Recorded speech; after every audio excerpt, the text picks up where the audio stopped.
ನಮಸ್ಕಾರ ಗೆಳೆಯರೆ. ಇವತ್ತು ನಾವು 9,000 ವರ್ಷಗಳ ಹಿಂದಿನ ಭಾರತದ ಇತಿಹಾಸವನ್ನು ನೋಡೋಣ. ಭಾರತದ ಇತಿಹಾಸ ಅಂದಾಕ್ಷಣ ನಮಗೆ ಮೊದಲು ನೆನಪಾಗುವುದು ಹರಪ್ಪ ಮತ್ತು ಮೊಹೆಂಜೋದಾರೋ. ಆದರೆ ಈ ಭವ್ಯ ನಗರಗಳನ್ನು ಕಟ್ಟಿದವರು ಯಾರು? ಇವರು ಏಕಾಏಕಿ ಎಲ್ಲಿಂದ ಬಂದರು? ಇವರ ಅಡಿಪಾಯ ಎಲ್ಲಿತ್ತು? ಹರಪ್ಪ ನಾಗರಿಕತೆಗೂ ಮೊದಲೇ ಮೆಹರ್ಗಢದಲ್ಲಿ ಮೆಹರ್ಗಾರ್ ನಾಗರಿಕತೆ ಹೇಗೆ ಶುರುವಾಯಿತು ಅನ್ನೋದನ್ನ ಈ ರೋಚಕ ವಿಡಿಯೋದಲ್ಲಿ ತಿಳಿಯೋಣ.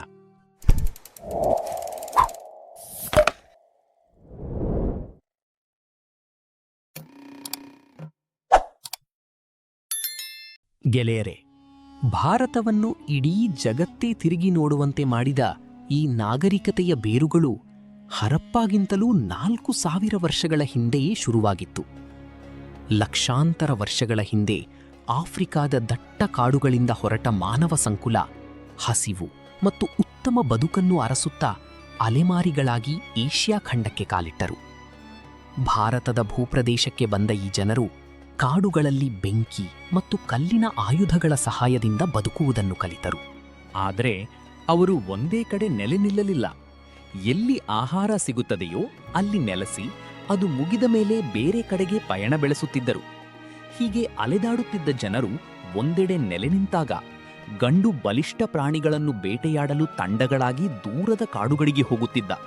ಅವನ ಬದುಕು ರಕ್ತ ಮತ್ತು ಸಾಹಸದಿಂದ ಕೂಡಿತ್ತು. ಆದರೆ ಹೆಣ್ಣು ತಾನು ನೆಲೆಸಿದ ಗುಹೆ ಅಥವಾ ಆಶ್ರಯ ತಾಣಗಳಲ್ಲಿ ಮಕ್ಕಳನ್ನು ಕಾಡು ಪ್ರಾಣಿಗಳಿಂದ ರಕ್ಷಿಸುತ್ತಾ ಅಲ್ಲಿಯೇ ಇರುತ್ತಿದ್ದಳು. ಇಲ್ಲಿ ವಿಜ್ಞಾನಿಗಳು ಹೇಳುವ ಒಂದು ದೊಡ್ಡ ಸತ್ಯವೇನೆಂದರೆ, ಜಗತ್ತಿನ ಮೊದಲ ಕೃಷಿಕ ಗಂಡಲ್ಲ, ಹೆಣ್ಣು. ಗಂಡು ಬೇಟೆಗೆ ಹೋದಾಗ ಹೆಣ್ಣು ಪ್ರಕೃತಿಯನ್ನು ಸೂಕ್ಷ್ಮವಾಗಿ ಗಮನಿಸಿದಳು. ತಿಂದ ಹಣ್ಣಿನ ಬೀಜಗಳು ಮಣ್ಣಿನಲ್ಲಿ ಬಿದ್ದು ಮಳೆ ಬಂದಾಗ ಅವು ಚಿಗುರಿ ಗಿಡವಾಗುತ್ತನ್ನು ಕಂಡು ಅವಳು ಕೃಷಿಯನ್ನು ಕಲಿತಳು. ಆದರೆ ಆರಂಭದಲ್ಲಿ ಅವರಿಗೆ ಮಣ್ಣನ್ನು ಹದಗೊಳಿಸುವುದು ತಿಳಿದಿರಲಿಲ್ಲ. ಜೊತೆಗೆ ಇಲಿಗಳ ಕಾಟ ಹೆಚ್ಚಾಗಿತ್ತು. ಬೆಳೆದ ಫಸಲನ್ನು ಇಲಿಗಳು ನಾಶ ಮಾಡುತ್ತಿದ್ದವು. ಆಗ ಈ ಇಲಿಗಳನ್ನು ಹಾವುಗಳು ತಿನ್ನುವುದನ್ನು ಕಂಡ ಜನರು ಹಾವುಗಳನ್ನು ಕೃಷಿಯ ಸಂರಕ್ಷಕ ಅಥವಾ ಕೃಷಿ ಸಹಾಯಕ ಎಂದು ಪರಿಗಣಿಸಿದರು. ಹಾವುಗಳು ಇಲಿಗಳನ್ನು ಹಿಡಿಯಲು ಭೂಮಿಯಲ್ಲಿ ಕೊರೆದ ರಂಧ್ರಗಳಲ್ಲಿ ಇಳಿದು ಇಲಿಗಳನ್ನು ಭೇಟಿಯಾಡುತ್ತಿದ್ದವು. ಮಳೆ ಬಂದಾಗ ಆ ರಂಧ್ರಗಳಲ್ಲಿ ನೀರು ಸರಾಗವಾಗಿ ಇಳಿದು ಮಣ್ಣು ಹದವಾಗುತ್ತಿತ್ತು. ಇದು ಭೂಮಿಯ ಫಲವತ್ತತೆಯನ್ನು ಹೆಚ್ಚಿಸಿತು. ಹಾವುಗಳು ಕೃಷಿಗೆ ಇಷ್ಟು ದೊಡ್ಡ ಸಹಾಯ ಮಾಡಿದ ಕಾರಣ ಜನರು ಕೃತಜ್ಞತೆಯಿಂದ ಹೊಲಗದ್ದೆಗಳಲ್ಲಿ ಹಾವಿನ ಚಿತ್ರಗಳನ್ನು ಬಿಡಿಸಿದರು. ಇಂದಿಗೂ ಹಳ್ಳಿಗಳ ಹೊಲಗದ್ದೆಗಳಲ್ಲಿ ನಾಗರ ಹಾವಿನ ಮೂರ್ತಿಗಳಿರುವುದಕ್ಕೆ ಇದೇ ಕಾರಣ.